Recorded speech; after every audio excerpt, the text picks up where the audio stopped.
Good afternoon. Good afternoon.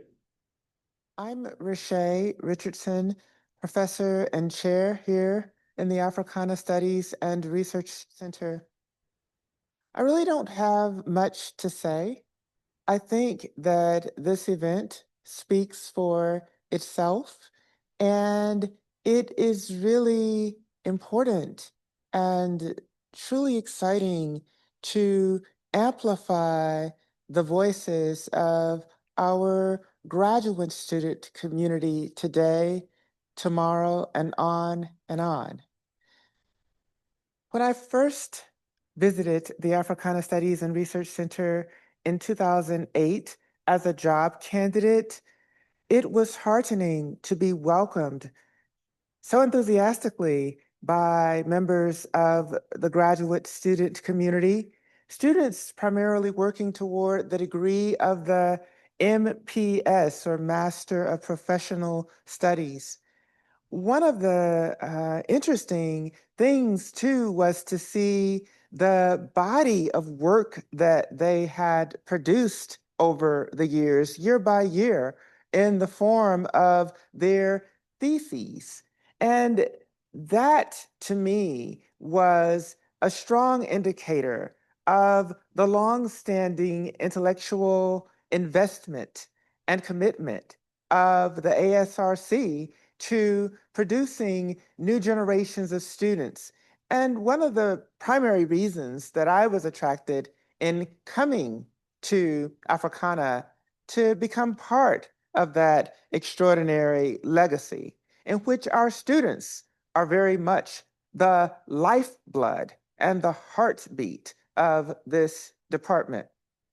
In more recent years, one thing that has particularly inspired me and that has been heartening has been to witness the level of community building among our graduate students at Telluride and here in this very building as they have persevered through enormous challenges, especially over the past few months. What a lot of people know about our students has been printed in the news, but what's lesser known is how much they have been committed day to day to sustaining the instruction, to continuing their work as researchers, teachers, and students themselves in this community, doing work that in many instances flies below the radar, but that has been key to holding on to hope and it represents some of the greatest possibilities that I have witnessed in my career for intellectualism. And that makes me hopeful about what's possible in this academy continuing forward. So it's not just the local that I've been thinking about in all of this, but the I mean, not just the national, but the local as well, in terms of the remarkable commitments and achievements that I've seen among our students that I think really make them just representative of the best that higher education has to offer. And indeed, in thinking of our students, we are in the midst of some unprecedented and just extreme challenges in the realm of higher education that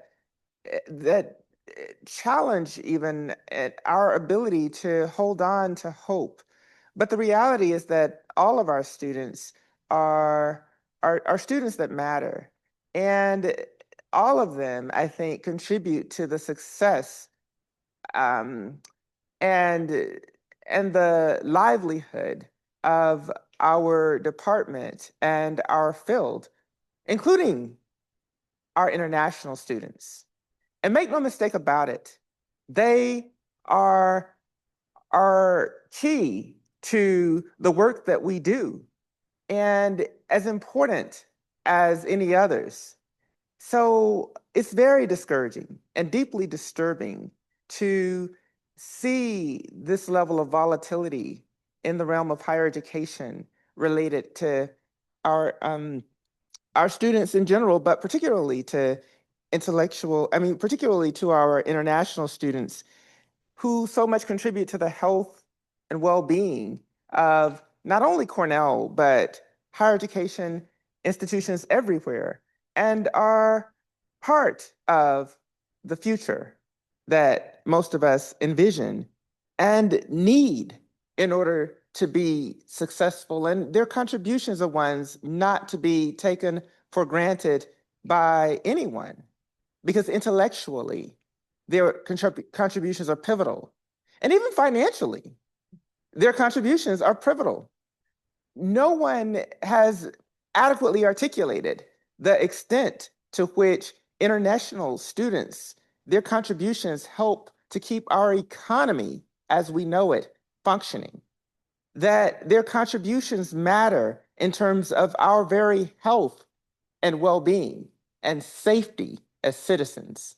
So it's in the interest of all to have an international community of students succeed and to be invested in that success. And here, as ever, we are and remain one Africana. And as a faculty and staff, we are behind our students 100% and deeply committed to working together to help ensure the continuity and success of all of our students.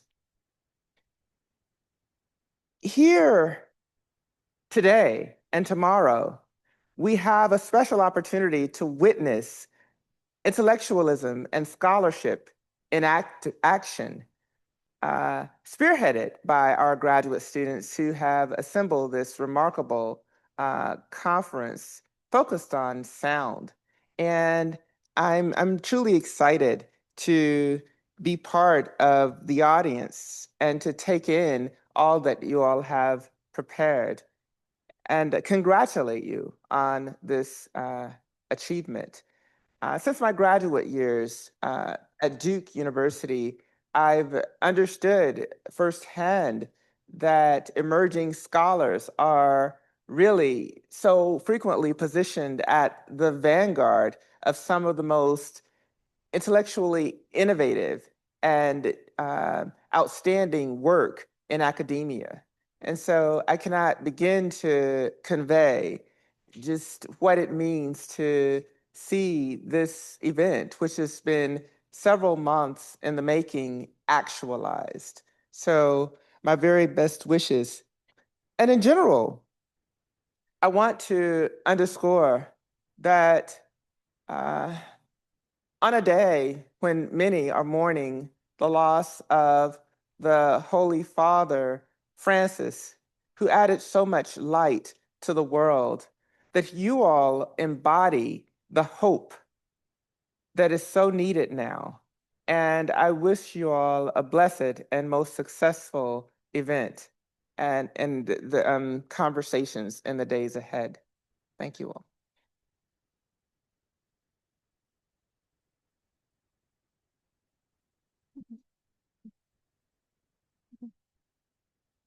Okay. Thank you to Professor Richardson for your remarks. And thank you to everyone for coming to Theorizing the Diaspora, Black Sound and Intellectual Exchange, which is the first ever symposium that the Africana Graduate Student Association has organized.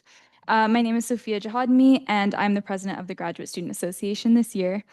After months of hard work with the Africana Graduate Student Association, which we founded late last year, and with the help of our wonderful professors who gave us support, particularly Professors Cressfield, Dromgoole, and Zaka, and the help of the incredible staff at the Africana Studies and Research Center, particularly Hannah Langtree, we are excited to present this symposium to you and be in conversation. And we also want to thank all of the AGSA members, so that's Sophia, Amir, Isabel, and Deja, in addition to all of the student volunteers and student workers in the space. This symposium would also be nothing without its interlocutors.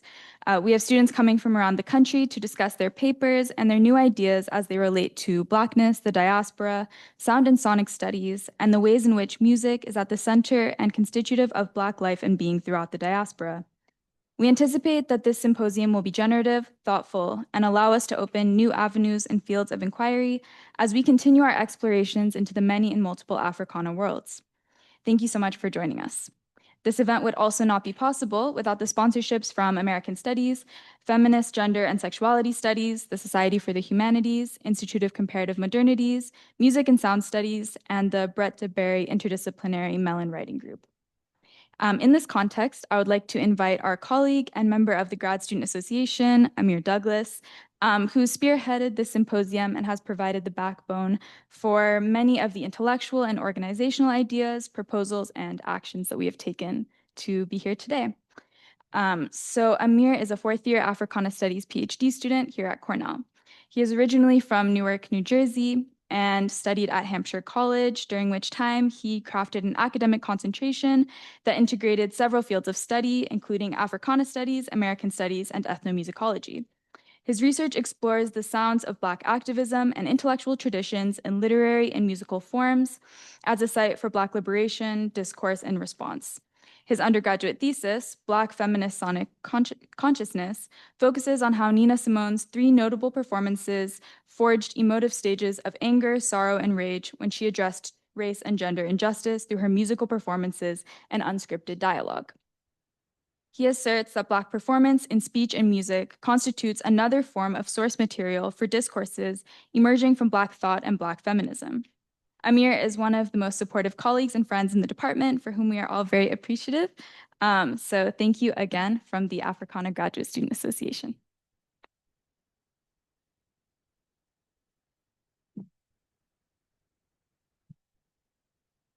Thank you. Thank you so much to Sophia. Thank you so much, Dr. Richardson, for the warm welcome. Hello and welcome, everyone. Thank you again for joining us for this exciting event. My name is Amir Douglas. I'm a PhD student at Africana Studies, and I will be serving as your moderator today for this exciting discussion.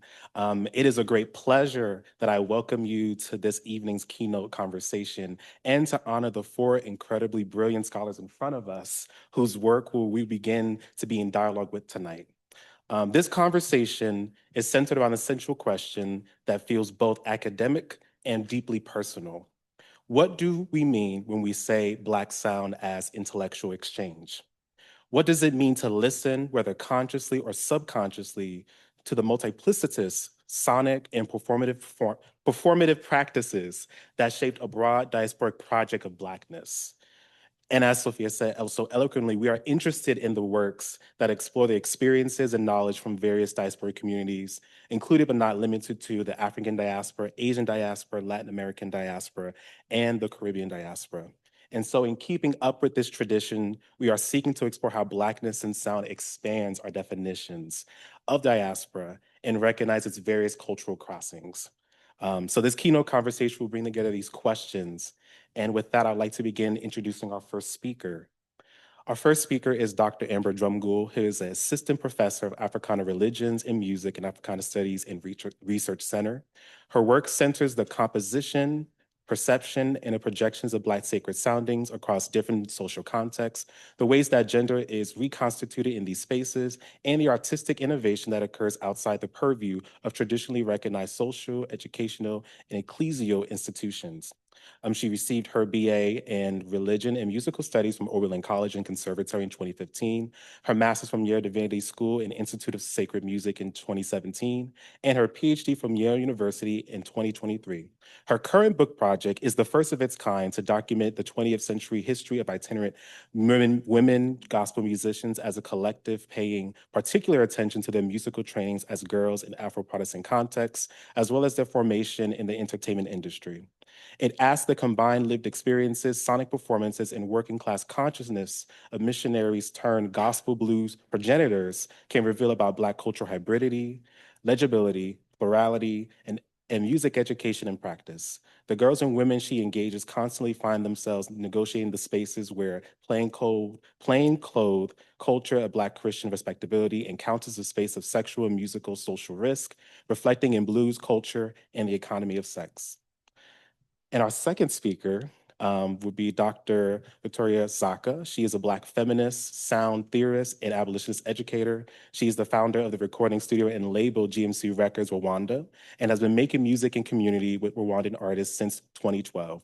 Her academic and creative work centers the Black radical tradition and Black feminist dream space. She is deeply invested in the study and practice of fugitive creativity, and her work is devoted to revealing how and where Black sociality uses the material affordances of sound to create experiences that evade capture and exploitation by capital accumulation.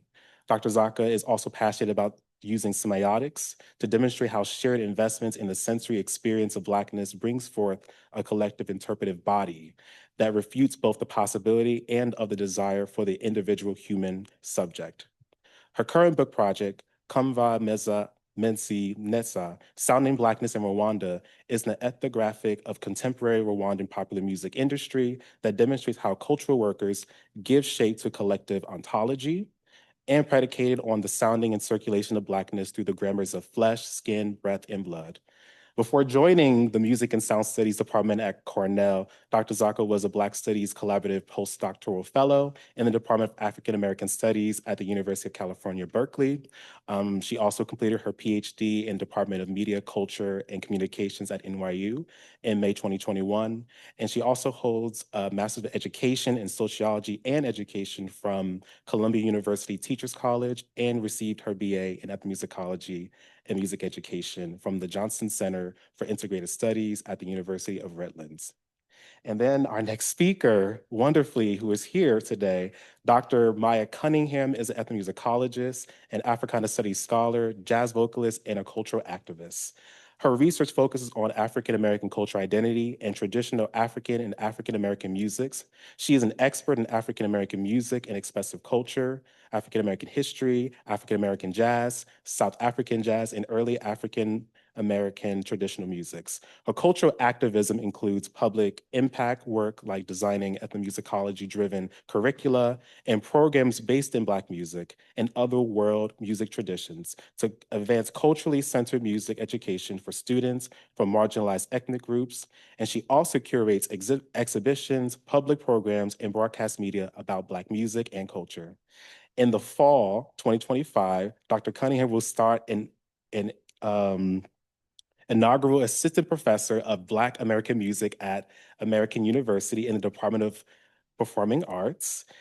She will also receive her PhD in May 2025 of this year in African American Studies with a concentration in ethnomusicology from the W.E.B. Du Bois Department of Afro-American Studies at the University of Massachusetts Amherst. Her doctoral studies includes graduate certifications in ethnomusicology, African diasporic studies, public history, ethnographic research. She's also earned 3 Masters of Arts degrees, including a Master's in Afro-American Studies from UMass Amherst, a Master's in Ethnomusicology from the University of Maryland, College Park, and a Master's in Jazz Performance from Aaron Copland School of Music at Queens College. She also received her Bachelor of Music and Jazz Studies from Howard University. And she has also received the 2022 Ford Foundation's Predoctoral Fellowship and Fulbright Research Fellowship in 2017. And last but not least, our final speaker, almost done, y'all. Okay, I would like to introduce our last speaker. Dr. Miguel Valerio is an assistant professor of Spanish and Portuguese at the University of Maryland, College Park. Professor Valerio is a scholar of African diaspora in the Iberian world. His research has focused on Black-led Catholic brotherhoods and confraternities, and the Afro-Creole festive practices in colonial Latin America, especially Mexico and Brazil. He's the author of the multi-awarded winning and widely received Sovereign Joy, Afro-Mexican Kings and Queens from 1539 to 1640, published in Cambridge University in 2022. And has also received the Howard F. Klein Book Prize in Mexican History, Latin American Studies Association in 2024, and the Alfred B. Thomas Book Award, as well as the Southeastern Council of Latin American Studies in 2023. An honorable mention to the International Latin Book Prize in 2024. He is also a co-editor of Indigenous and Black Confraternities in Latin America and Negotiating Status Through Religious Practices, and Mapping Diversity in Latin America, Race, Ethnicity from Colonial Times to the Present, which is going to be published in 2025 in Vanderbilt University. And he is currently working on his second book project, Emidad, am I saying? Emidad. Black Placemaking in Colonial Brazil, under contract with Cambridge University Press, and his research had appeared in multiple academic journals, including Slavery and Abolition and Colonial Latin American Review, The Americas, the Journal of Festive Studies, and Latin American Research Review. So please join me in welcoming our wonderful panelists.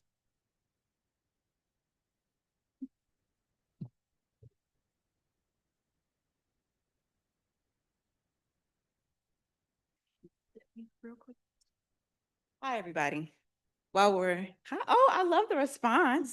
While we're setting up, I wanted to say thank you to everyone for being here, to the incredible members of AGSA for creating this incredible place of dialogue and conversation.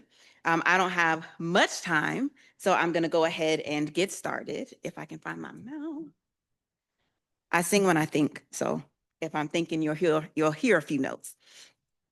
This quick presentation called Alice Coltrane in Pursuit of Afrosonic Pentecost is somewhat of a work in progress, as I've begun to think about how Black women that emerge from particular spiritual backgrounds go on to create different sonic worlds and combine them with different genres and styles. So for the purposes of definitions for those who are not familiar, this presentation's Pentecost refers to both the biblical references of the Spirit being poured out onto a collective of people, causing them to speak in multiple languages, both known and unknown, and the esoteric Afro-Protestant tradition of holiness Pentecostalism, which emerged in the late 19th century, combining Christian belief with African cosmological aesthetics. This is also referred to as the sanctified church. Does that make sense? All right, we're gonna move on. Let's put sound at the center.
Grammy-nominated producer, rapper, filmmaker, DJ, Steve Ellison, née Flying Lotus, 2008 BBC Essentials mix uses this snippet from his great aunt Alice Coltrane's song, Galaxy Interia, from her 1972 World Galaxy album, to kick off this DJ set.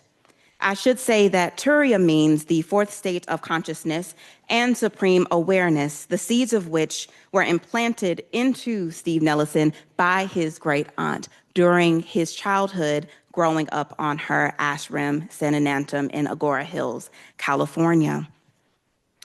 Farah Jasmine Griffin's discussion of sound and myth is reflective of Ellison's connections to his great aunt. She has said in her essay, a number of writers and musicians identify a moment of hearing that voice as an epiphany, a moment that leads suddenly to insight, understanding, and a hearing of the potential of one's own artistic voice. This sound, which is not captured, is represented by the artist in poetry, prose, and music. While it is often the singing of men and women that constitute the moment of epiphany, it seems most often to be the woman's voice that structures the myth. Ellison specifically mentions his experiences at Alice Coltrane's Vedantic Center, Sananantam Ashram in Agora Hills in his artistic reflections, linking this idea of myth, sound, and Black feminist sound making as a mythology in and of itself to his own artistic production. Quote, I remember the ashram as kind of a journey. You were going to the magical place. It had that feel to it. You were going there on a magical Sunday. Everyone would come in with such a positive energy. You just feel it when you're there, that this is the real deal spiritual place. Auntie would come out and say some really inspiring words, and then she would start playing music, and everyone else would join in, and they might go 2, 3, 4 hours of doing that, and then everybody leaves. She always would say that the voice is the most powerful instrument, and the importance of playing every note, using the whole instrument for everything that it has, which can be applied to everything creative. You know, use everything and have an understanding of the tools and when to use them, end quote. Now, I want to draw your attention to 4 elements from Ellison's reflection. The first is the energy of the ashram as magical, positive, and deeply spiritual that you can immediately feel when you're there. Second, the rhythm of the space, how she would say inspiring words, sit down and play for hours, and then everybody leaves. The utilization of everything, every piece of the voice, and every note of the instrument. What he's describing, fourth, is a deeply Pentecostal orientation towards Hindu devotion, a religious self-fashioning of sorts. However, though homage is paid on several Flying Lotus projects from Auntie's Harp, which appears on his 2008 EP Los Angeles, to Drips on Cosmogramma, between her husband, John Coltrane, and great-nephew, Alice's legacy, both spiritually and musically, is often subsumed by the influence of men, to the tune that her 20-album corpus and her contributions prior to meeting John Coltrane and after his death are travelly overlooked. In this case, the myth does not always do justice to the influence, which of course is caught up in all types of gendered politics surrounding who is considered to be an artist, a musician, an intellectual, a genius. So it is my aim to do justice to Alice Coltrane's legacy with the rest of my however many 3 or 4 minutes I have today. I got 5, all right. The beam shooting light and spiritual overtones, as described by Alice Coltrane's son, Orand, and daughter, Michelle, held and released through her music, was the product of both a capacious spiritual plurality capable of holding several traditions in pursuit of universal consciousness, and an omnivorous sonic orientation that allowed her to technologize and mobilize spiritual ascension.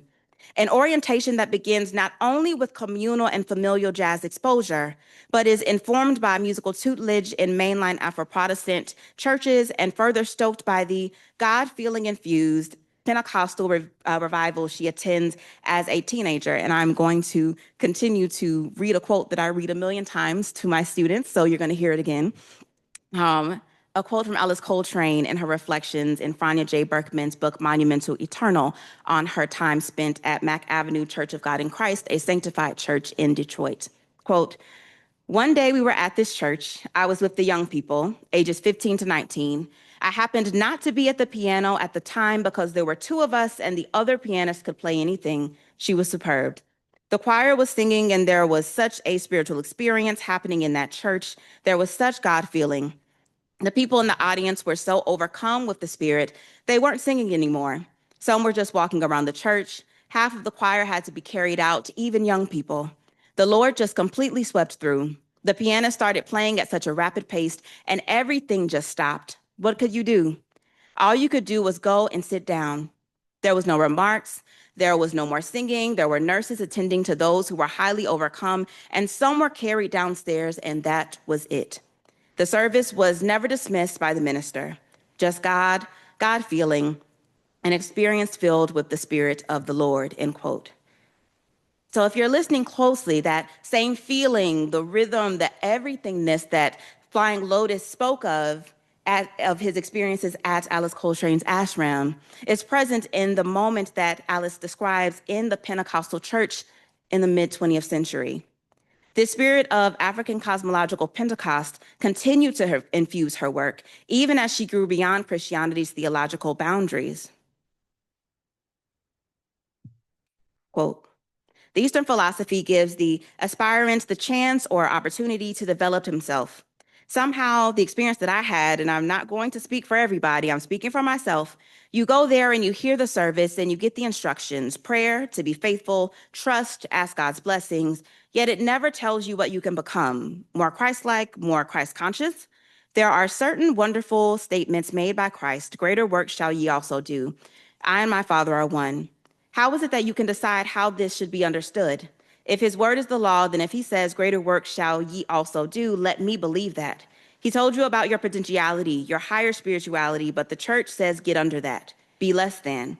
I'm not stating we should be more than Christ, but really, he says you have a greater potentiality. I fed 5,000, I want you to feed 5 million to get self-realization, to get self-actualization and fulfillment. Alice Coltrane began integrating Christian theology with Eastern spirituality and particularly Hinduism in ways that expand the boundaries of both. And she became more daring and experimental as she reached higher. How much time? Got it. All right, quick example of this.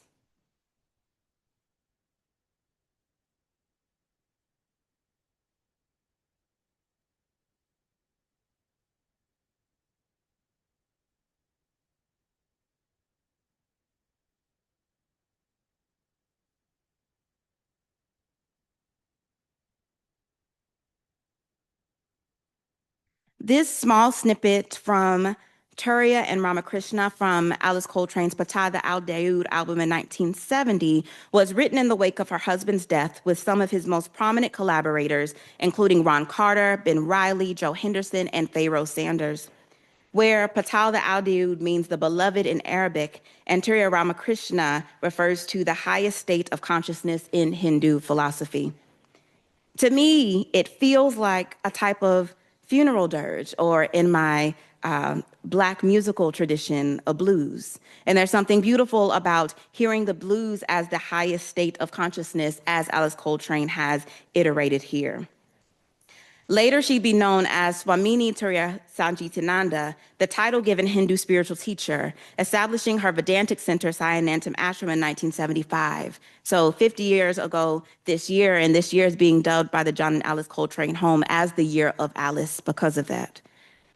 The ashram would find a temporary home in Agora Hills in 1983, a space where she continued to cultivate a collective worship practice that infused Hindu devotional songs or bhajans with gospel, jazz, funk, the blues, and more.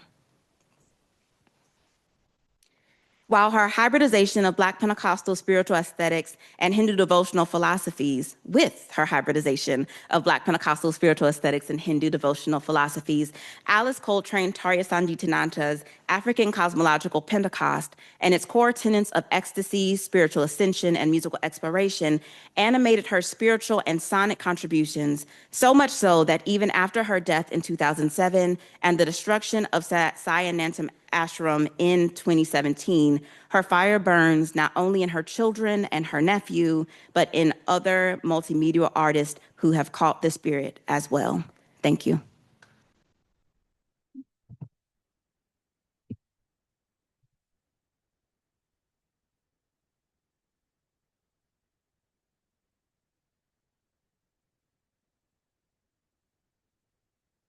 Just need the video up, right?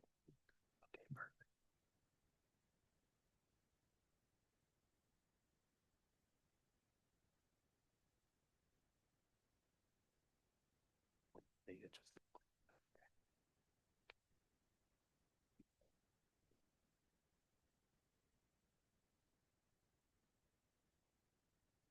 You're good.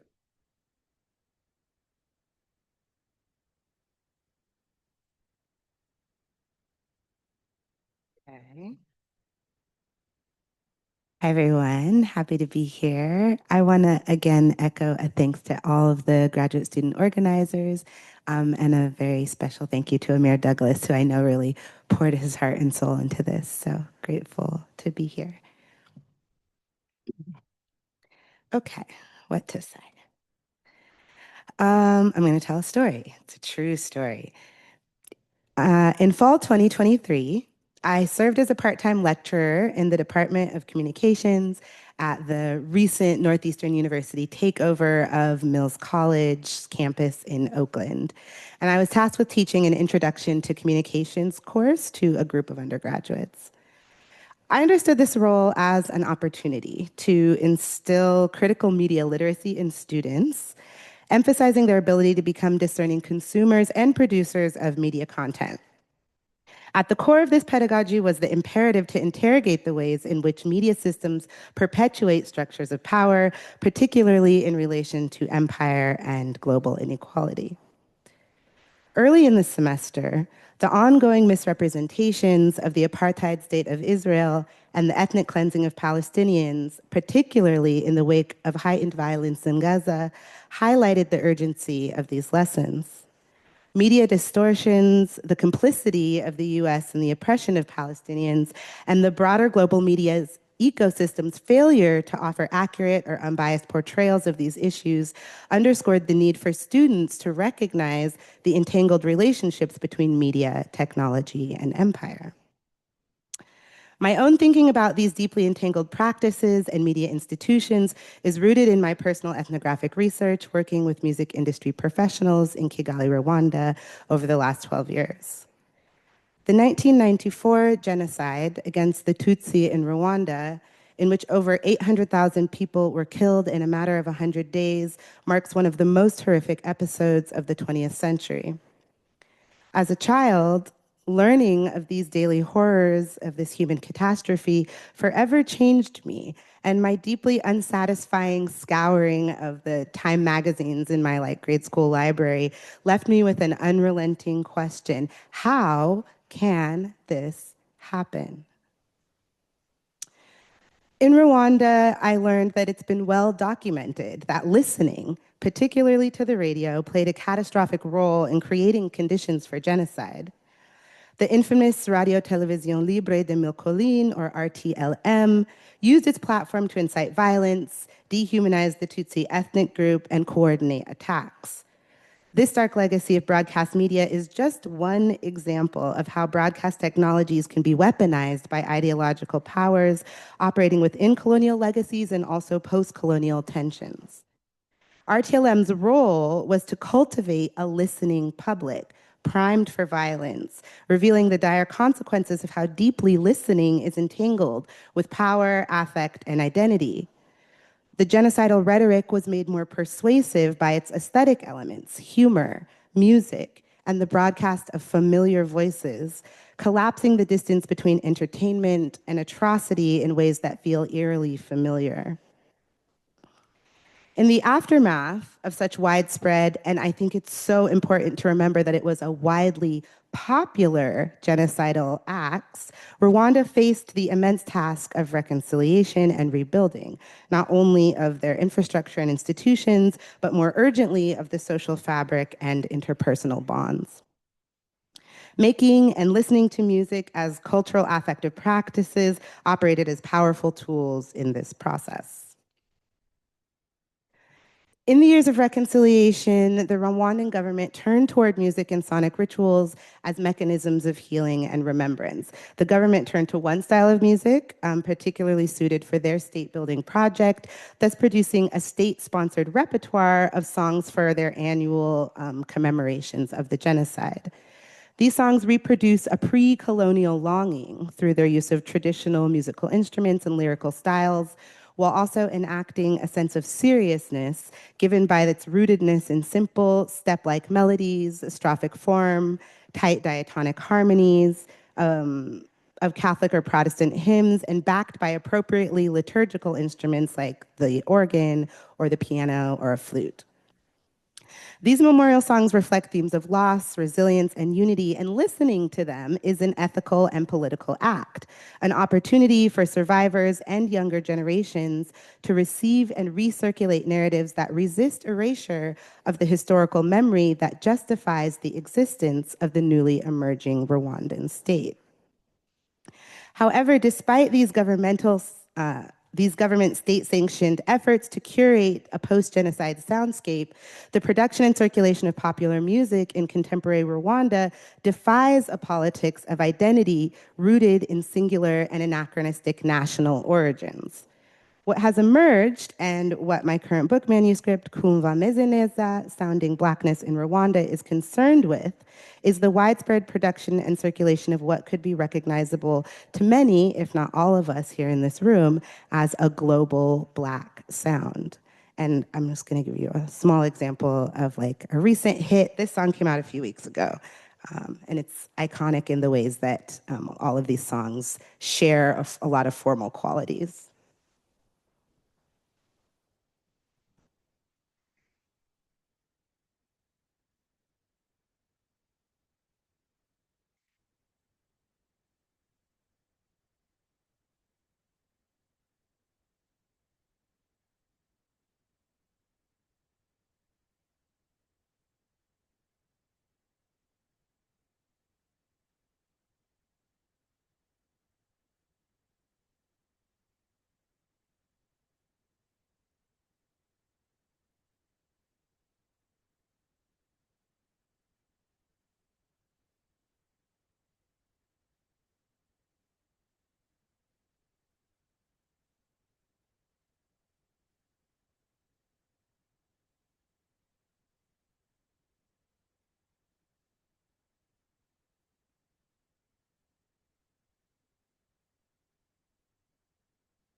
Okay, it's a hit.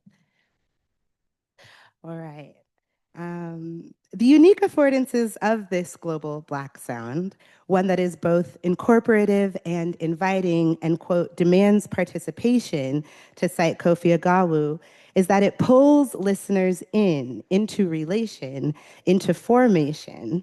It organizes and arranges listening bodies in alignment with other listening bodies that hear the same signal in a similar way, a relational way of hearing the world. In The Voice of Algeria, Frantz Fanon's famous reflection on the use of radio during the Algerian War for Independence, Fanon reframes the passive listener as an active participant in anti-colonial struggle. For Fanon, the listener is a revolutionary agent, engaging in forms of diasporic solidarity through the act of attentive and politicized listening. Ian Bauckham emphasizes that the act of listening, or striving to listen, or fighting to listen to the Voice of Algeria broadcast cultivated a transnational community bound not by proximity, but by shared resistance. Listening in this context is strategic and tactical, a deliberate embodied practice of refusal of colonial subjectivity and alignment with liberation. Thus, for example, when the people of Ferguson heard about the occupation of Palestine, they acknowledged the resonance of that experience with the occupation of their own devastated communities by a predominantly white racist police force. And when the people of Palestine hear the racist, dehumanizing rhetoric of US media portrayals of Black Americans, they hear familiar weapons and technologies of war that they have developed their own experience and expertise navigating, producing decades-long conspiracy of Black and Palestinian solidarity.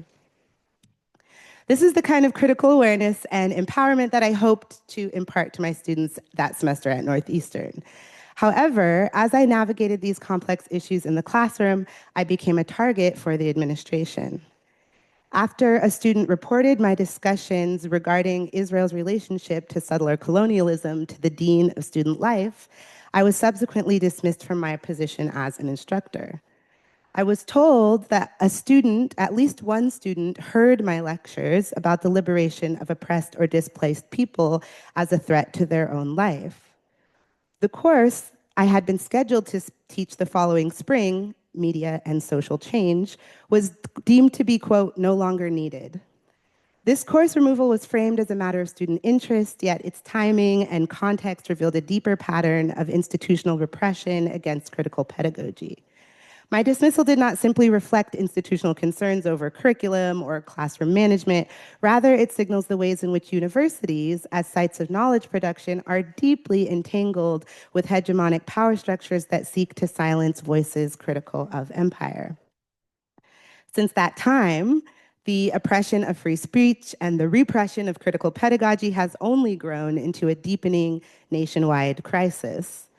I don't imagine that those of us hiding in the presupposed refuge of an Ivy League institution feel any less subject to pressures to restrict our speech to fit the current political climate.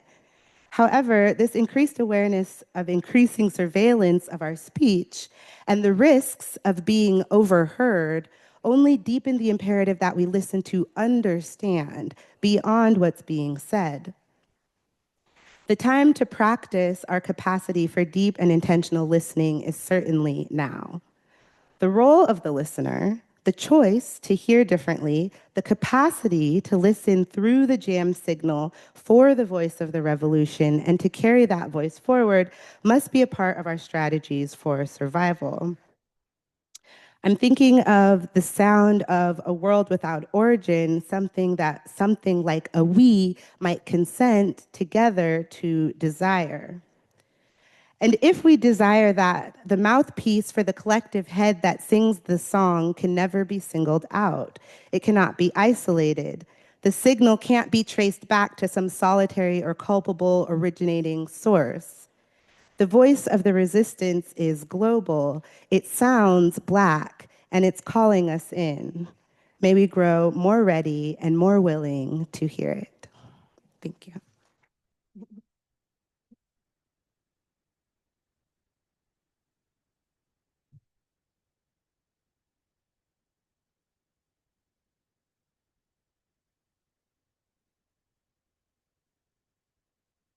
Good evening. Here, I suppose. Engaging Africa and hearing African American music, South African jazz, and the bimusical ear. Before I begin, I'd like to qualify my use of the term jazz.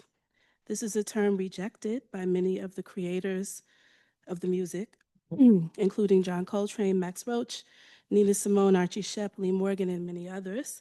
Max Roach preferred the term Black American music. I use the term to make clear to listeners the sonic tradition that I'm discussing.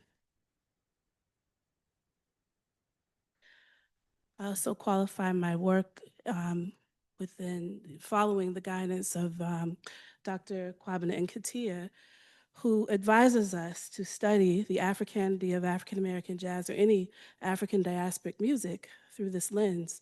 It has become clear that abstracting the crystals of ethnic musical identity from a melting pot requires extremely refined techniques and certainly detailed knowledge of individual African societies and their music.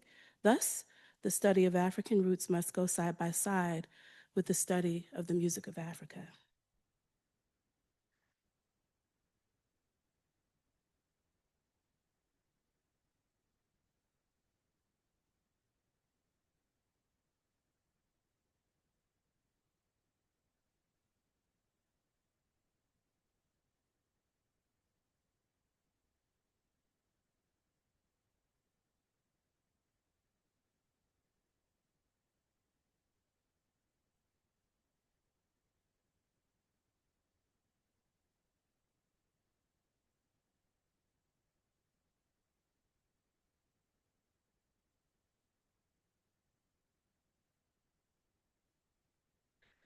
The beautiful trumpet or cornet of Buddy Bolden was said by Louis Armstrong to be so loud that this sound could be heard up to 9 miles away.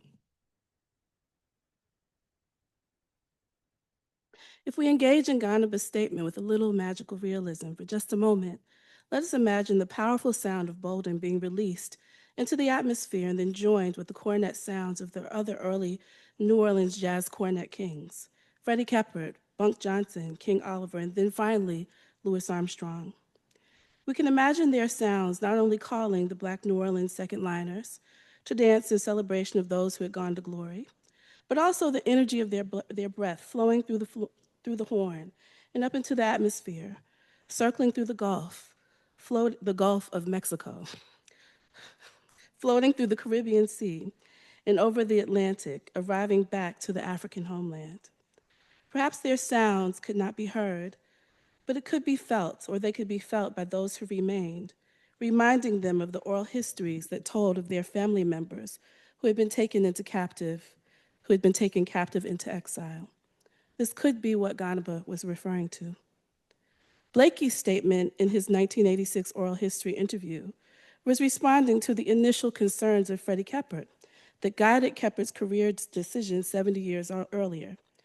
When Freddie Keppert turned down the opportunity to be the first jazz musician to record in the early 20s because he, quote, feared others would steal his stuff, end quote, his suspicion was a prophetic warning that foretold things that were soon to come. Perhaps Keppert, as a 19th and early 20th century Black man living through the nadir, could anticipate the soon-to-come colonial assault on the music and its cultural originators. The clarion call of Keppert's cornet and other New Orleans jazz trumpet lineage bearers not only called New Orleans second liners to funeral pageants to celebrate the passing of a life, other African Americans to play a codified version of a new heritage music that expressed their life experiences, and the attention of Black South Africans and others on the African continent to claim their transatlantic kinfolk. But it also called the colonial assault of the dominant group. Keppert's fears warned him well. The colonial assault that targeted jazz that followed almost immediately after it emerged was set in motion by exploitative patterns of the European settler colonialism of African Americans that historically included enslavement, theft of the group's physical and intellectual labor, theft of monies generated from their expressive culture, the consumption of their bodies through forced work, sexual violence, and lynching, and the wholesale justification of these exploitative actions through pervasive hegemonic ideologies of African inferiority and European superiority that dominated all aspects of American society, from scientific fields to popular entertainment. The Euro-American colonialism of jazz and its originators was comprised of seemingly uncoordinated but widespread knee-jerk responses to the music that flowed from the dominant group's relationship to African America. I call it colonial habitus. My work responds to these issues of coloniality raised by Art Blakey and foreseen by Keppert by engaging what I call the bimusical ear of African musicians like Kofi Ganaba and other kinds of culture bearers and cultural insiders, and understanding what they hear in Black American sounds and performance.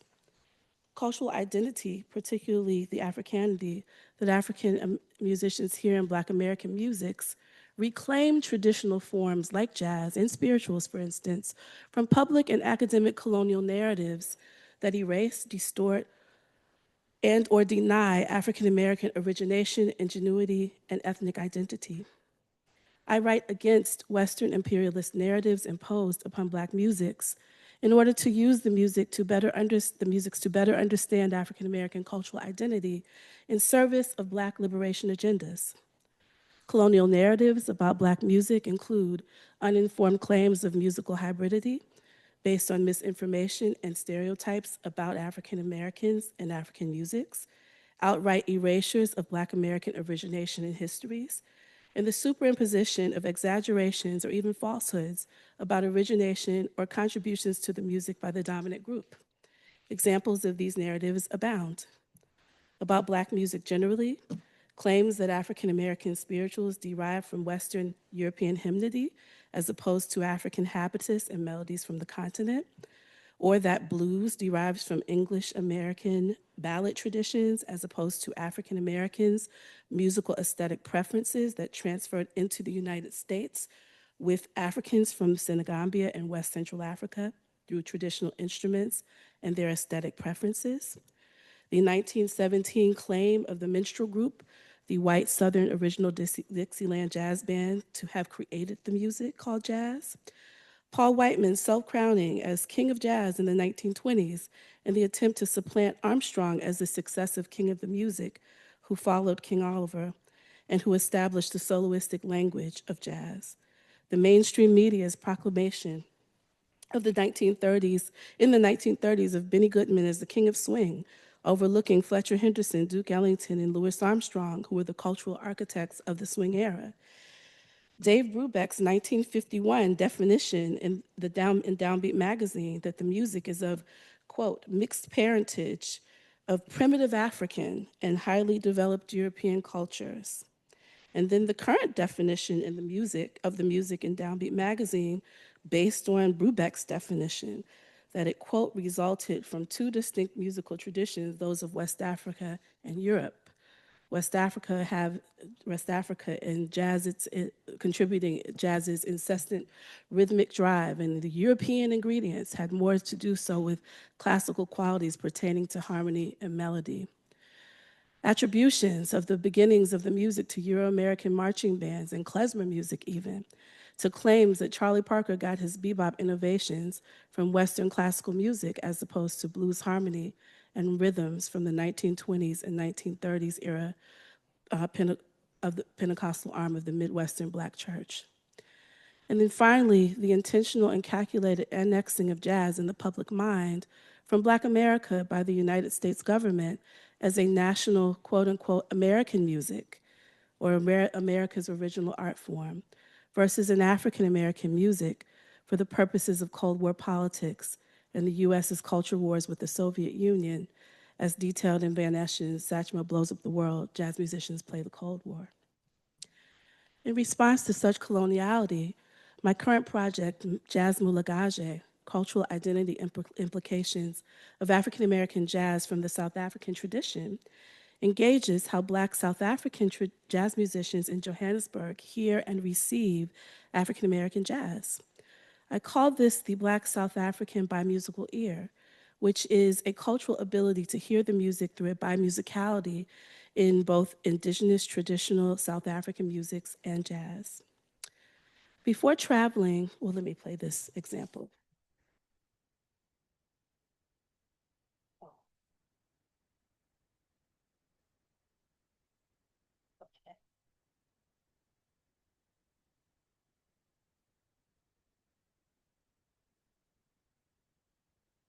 For the sake of time, I'll summarize this story.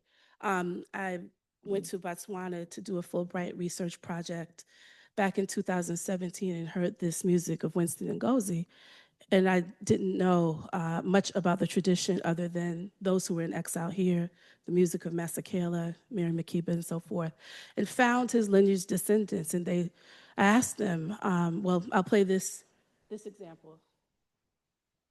This is a space called the Afrikaan Freedom Station, and this is the trio of Yonela Imnana on piano. Let's move it up here.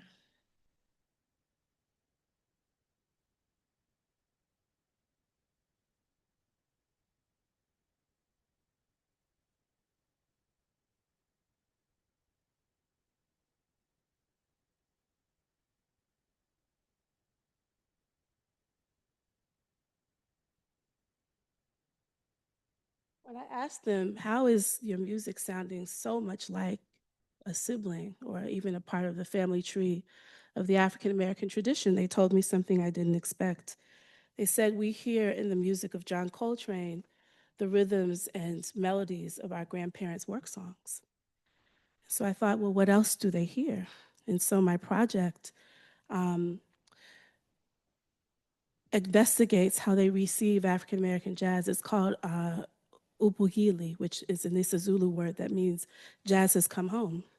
Just like Ghana's claim of the music as an African-derived form that resides in his transnational relationship with African America, Black South African jazz musicians' view of the music as a shared tradition created by Africans in America resides in their transnational relationship to the group, or with the group. I define and theorize this relationship using Jerome Branch's concept of malagaje to define this transactional relationship, Malagaje references the familial relationship that African captives had with each other who were shipmates through the Middle Passage. One more slide here. Okay. Who were shipmates in the Middle Passage. The concept of Malagaje is based in the Kikongo, Mbundu, and Kimbundu languages spoken in the Bantu regions of Central and Eastern Africa. Branch explains that that three ideas intersect this concept of kinship or brotherhood in the broadest sense, of a large canoe, and of misfortune. The word that brings these concepts together is malungo, and for the Bantu speakers who made the Atlantic crossing, it meant shipmate. In colonial Brazil, the term mau malungo referred to my comrade with whom I shared the misfortune of the large canoe that crossed the ocean. I use Malagasy to theorize and explain the shared suffering under colonial oppression between Black South Africans and African Americans that has caused their political and cultural alliance. Black South Africans' Malagasy relationship has moved the group to include African American in their Ubuntu epistemology. And as many of us know, Ubuntu means I am because we are, referring to an individual essential existence within the context of the community. And community in isiZulu means umpakati. Black South Africans' Malagasy relationship to African America as members of the community defines what Dlamini argues is a South African triple consciousness. He states, triple consciousness may be usefully understood as simultaneity in cultural consciousness and practice of cultural hybridity and indigeneity. Nella Mnana, who is also a South African musicologist, summarizes this concept as Black South Africans' indigenous identity, and identity also as a societal member of a European-controlled settler colonial system, and a conscious socio-political allegiance with African America. The bimusical ear of Black South African musicians resides within this triple consciousness framework. As I complete this project, I analyzed 2 years of ethnographic research in Johannesburg's jazz community using transcription analysis and Tom Torino's Persian semiotic theory for music to make meaning of how Black South African jazz musicians hear musical icons and indices in African American and South African jazz that further reveals the Africanity of Black America. Thank you.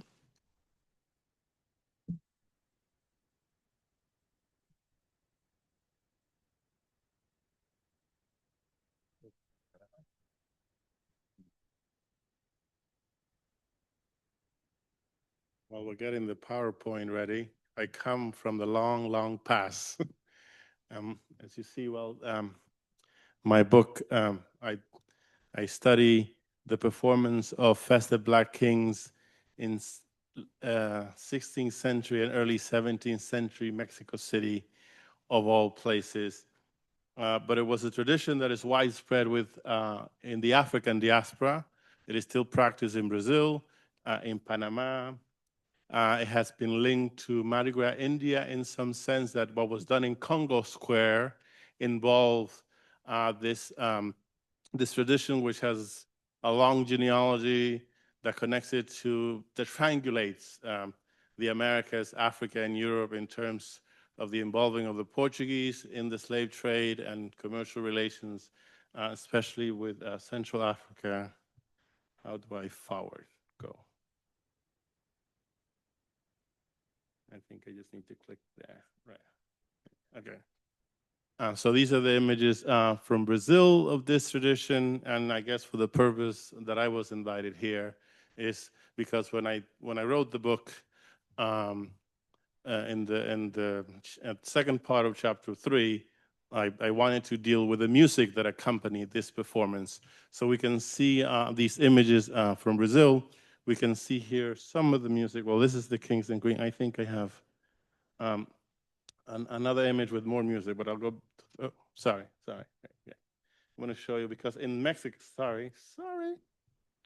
Well, in Mexico, in the Mexican sources, this is the only reference to music that I found. This says there are 8 black dances, and there's a question: what does that mean? I mean, 8 black dances. Something very involved, something very big, but it only talks about the flute and tambourine, and I'm like, no way Black people are having a party with 2 instruments, no way. So what I did, and I developed this in other parts of the book, is this diasporic framework, which some people didn't like, but who cares, is to look to other places and other sources within more or less the time period that I was, going especially into the 18th century, what are other in both, especially the Iberian world, but especially Brazil and in Portugal and South America, what is being said about Black music? So there is, this is because of the ceremony of the Black Kings and Queen in the Iberian world was hosted by these religious organization called Black Brotherhood. So one source I found is they write to, in 1786, in Bahia, Salvador, one brotherhood writes to the King of Portugal because the local authority had banned their festivities, and they say to the King of Portugal, look, they have banned our Angolan dances and music, and we want you to restore them because we know other black people in other parts, in other Christian nations, are allowed to do this. So I also use this to talk about this global, the awareness of a global diaspora at this time in early modernity. And for the purpose of thinking about intellectual exchange, one of the arguments I make in the book that performance and music was one of the way, especially performance, for which we have more record in terms of the book that I wrote, one of the ways Black people enter the colonial archive in a positive light on their own terms and define the way they were represented, right, in the memory that was constructed by the colonial, what we call the colonial archive. So some images, so also, because I found a lot of images, I read and listened and learned, try to learn from Tina Camp book, listening to images, and so that's one of the things that I had to do, and I think we have to do in terms of recovering Black music from the past before sound recording systems, right? So here, this is the German image, the German guy who accompanied Charles V in his coronation from Saxony to Bologna. And when in this image, it says there in German that this is how the king, how the emperor entered every city. So the first thing is a Black person playing the drum, announcing the king. And of course, I mean, can I get into this? The Black people in Europe is a whole different question that is being explored now. And then these images from Brazil, which give us the richest musical history record in terms of the variety of instruments that accompany this performance. So we have the marimba, we have the box here, we have the tambourine, which is a transcultural instrument, we have castanets, and we have this little guitar called the vihuela. And by the way, I'm the only person who doesn't study music here, so be nice. This little instrument called the vihuela is a medieval instrument for medieval Iberia, but we know from a 16th century Portuguese source, however much we can trust that source, that Black people, he says in this source, that Black people play this instrument not the way you play a chord instrument, you know. He said they play it up. And if you ever heard son jarocho, that is son jarocho, which is an Afro-Mexican music, right? So one of the things that I also had to do was, what are the Black sounds that are around Mexico today that have a historical origin? How can listening to those sounds help us think about the sound of the past as well? So different ways of looking for music. We have here other instruments part of this performance. Then there's these images from Peru also. So there's another way of doing the marimba. And then there's an instrument that I did not bring an image or a video, but it's a combination of a drum and a guiro. What do you say guiro in English? Guiro. Okay, thank you very much. So there is a video on YouTube. I didn't bring it. But when I heard about this instrument, I was like, how do people play this? Because when I was a kid, remember that thing that you were trying to get your hand to do two movement, move in two directions? That's what you have to do to play this instrument. I cannot move my hands in two directions at once. So I'm not gonna play this instrument, but it's a wonder instrument, and it has also African origins, but then it develops in the America, right? Develops and it's that instrument that I did bring an image. It's that instrument there. That's why I was wondering. So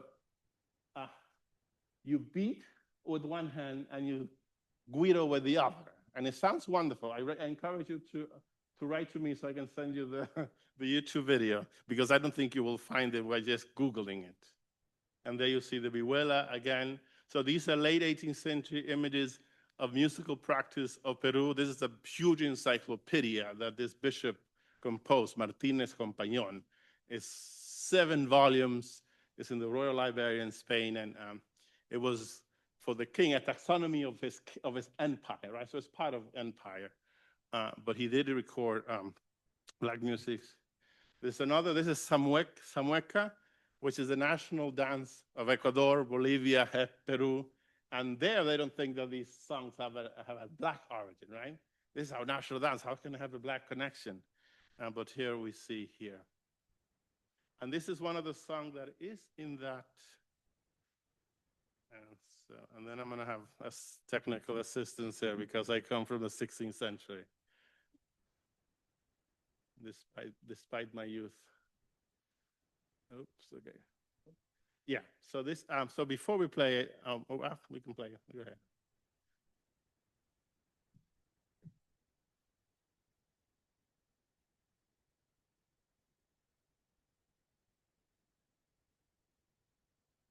So there is the vihuela being played the way it's supposed the European would play it.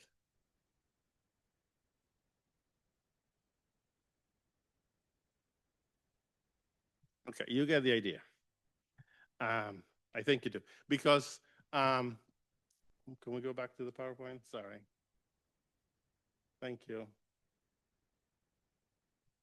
Because this is putting into musical score a song he heard. Well, the guy had a bunch of people, a team who helped him put the thing together. But I was trying to, so I've been invited to several music workshop and conferences, and I was trying to get people to try to unwork this song, to, let's say, Africanize this song, because I don't like that sound of that song. Let's leave it there. And this is the word of the song. He's complaining about being taken away from Africa. They're taking me home, right? They're taking me, well, you see my translation there. Without reason, they're taking me to sea, and he's crying for his mother, right? So this, the words that are there. And then there's another reference. So a lot of the textual reference to Black music are in satirical texts and describe it as this cacophonous, horrendous music, right? But then I have to read against those texts and see what we can get. So one of the things here is jaw of an ass, quijada de burro, which is one of the central instruments in many Afro-American music tradition south of the border. I don't know if there's any in the US, maybe.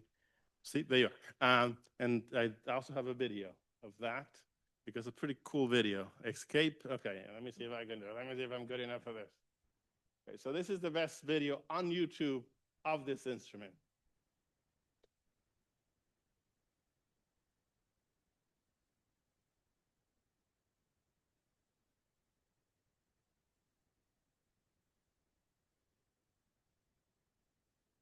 And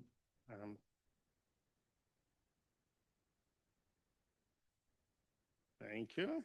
Thank you. Anyway, so that's another, I haven't looked into the African origin of this instrument because while I was writing the book, I was also not trying to be too obsessed with origin, because I was trying to talk about what is the Black culture that Black people are creating in Mexico, and how is that Black culture interacting with the culture of Mexico City. So here, the jaw of the donkey jaw, la quijada, is one of the central instruments of son jarocho. So we have the vihuela and the quijada, and these are all instruments of so fandango and son jarocho, which are the two music in Mexico that have strong African origin, and are, you know, they're known for coming where Mexico still has Black communities, Veracruz and La Costa Chica. And there are other, so from this passage we get alto and soprano, so we get also tonality, right? sophisticated tonality, if you will, from a European understanding of music, right? Then this is another satirical description of a celebration in Lisbon in 1732. But we have here all these instruments, right? But here's also the hybridity to which that triple consciousness was alluding to, right? Because we have marimba, piccolos, fiddles, and of course we have to be careful. You know, are these actually fiddles and piccolos, or are these other instruments that are being described as such? Anyway, it's very fun dealing with the Catamol archive, and that's what I have. Thank you very much.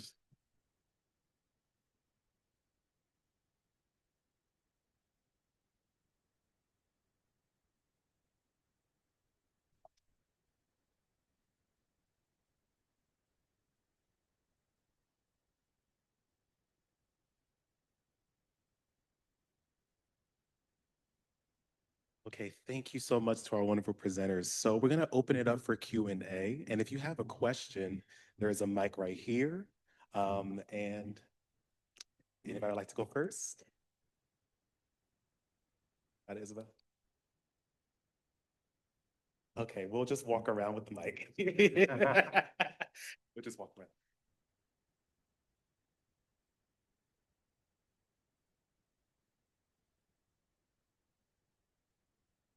This is wonderful. Thank you so much. It feels very diasporic in here, and here in Ithaca, New York, it didn't always feel diasporic. So I really appreciate the space, appreciate the presentations. I'm a historian, so I don't know nothing about this, but as I said, thoroughly enjoyed it. And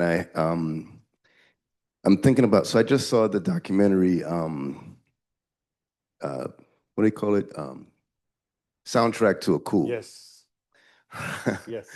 And there was a mention of Penny Von Eschen's wonderful book on Satchmo Blows Up the World on the Cold War and jazz ambassadors. But one of the things that struck me watching that documentary, which is apropos of the presentations tonight, is the rich possibilities, diasporic possibilities of, you know, cultural exchange, you know, in terms of the exchange of music and jazz. But of course, you know, the takeaway of that documentary is really about how this exchange, this kinship is instrumentalized or is weaponized by, you know, American imperialism, by neocolonialism, right? So obviously, like, these encounters, there's tremendous potential for kinship, but there's a larger question of the sort of political frame in which it's happening. It could be decolonial, it could be colonialist, it could be little column A, little column B, right? So I don't know, I'm still sort of in the afterglow of watching this incredible documentary, and I'm just wondering if we could sort of, if you could just kind of respond to this question of, like, the political stakes, particularly in the context of that documentary and with the sort of Cold War weaponization of jazz. I guess it's like we at that point are not fully controlling production, and we're certainly not controlling our travel, right? And that has a lot to do with the kind of possibilities, you know, liberatory or oppressive, you know, at stake in those exchanges. So. Thank you for that question. From what I understand, with Louis Armstrong, Dizzy Gillespie, the Alvinelli dancers, other cultural workers traveling to the continent, yes, it's within that imperialist frame, but there was always a hidden transcript happening where, and I think that I remember in that Satchmo Blows Up the World, there was she discusses this tension that one of the facilitators of one of those tours has with, I believe it was Randy Weston's group, you know, who is I mean, he's a Pan-Africanist, Black nationalist who goes there. So they were trying to control their relationships with brothers and sisters on the continent and control the messaging of the tour, but could not. And so while the US government was serving its purposes, Black Americans were going to the continent funded by the US government, serving our purposes in diasporic connection. So that's what I would say to that. And then to speak about South Africa, not to take too long, the South African government was invested in controlling not only South African jazz and trying to disrupt a Black cosmopolitan identity that was going to result and did result in unified resistance to the apartheid regime. But they also would censor, ban, and control the kinds of African-American musics that were allowed to flow into the country. So for instance, Max Roach's Freedom Now suite was banned, but smuggled into the country and became a soundtrack to the part of the soundtrack of the revolution, as was Nina Simone's music and others. So I hope that speaks to that. And the documentary, if I remember correctly, there were, I have a mic apparently. Oh, excuse me. There were those African American musicians who refused to be part of it, right? Part of. I Part didn't see of- the documentary, so you have Yeah, to speak to that. the documentary, focuses on some, especially Louis Armstrong, who was used by the Department of State for U.S. propaganda. But it also talks about those who knew what were the intentions and who said, no, thank you, right? And I can't remember the name of the one who said so very strongly, but there was one who was, very strongly no. And he was trying to get all the other Black musicians not to be part of this and not to go. So it's always, we're, multifaceted, and there were people who were aware and resisted. So, yeah. I appreciate the question. And I also just wanted to reiterate that in situations where we don't own the means of production or circulation, we're not industry leaders, we're not running these institutions, to again think about the power of the listener, which is also so often understood as like a passive role in this kind of economy of sounds and ideas, but the listener has a lot of opportunity to, enact their own powerful interpretations of what they're hearing. So that's always also a really important side of resistance. We have time for one final question. So you will be that final question. Oh, okay. Okay. Like Russell, I want to thank you all for those incredible presentations. And to sort of augment what he was saying as well, too, yes, we do have all the State Department, sponsoring all those musicians going to the continent. But the 60s is also the time of all the African conferences, too, Pan-African conferences. So the one that was in Algiers and then in Dakar and Festac rather, in Nigeria. And so those became spaces where African Americans were Africans from the diaspora as well as the continent were also trying to use their creative ways, expertise to talk about liberation and different ways of being within, the global universe, but also different ways of engaging with Africa. So I know this wasn't what Penny covered in that book, but it would be good to put the two of them together and really understand then the tensions that existed between music, Pan-Africanism, and empire during those decades. What the Department of State was just trying to prevent was the creation of an African Federation, which is what was being talked about in those conferences. And Lumumba became a problem because he went to those conferences and they thought he was going to join an African Federation. So the CIA and Belgium plotted their plot.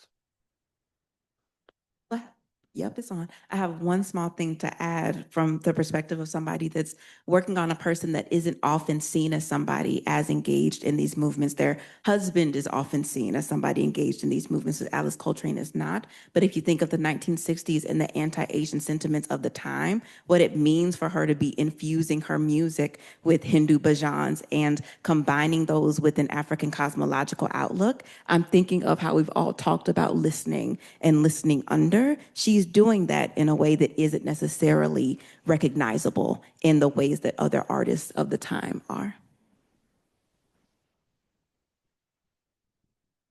And with that, we're going to conclude. I would like to thank everyone for attending, and please give our panelists another round of applause.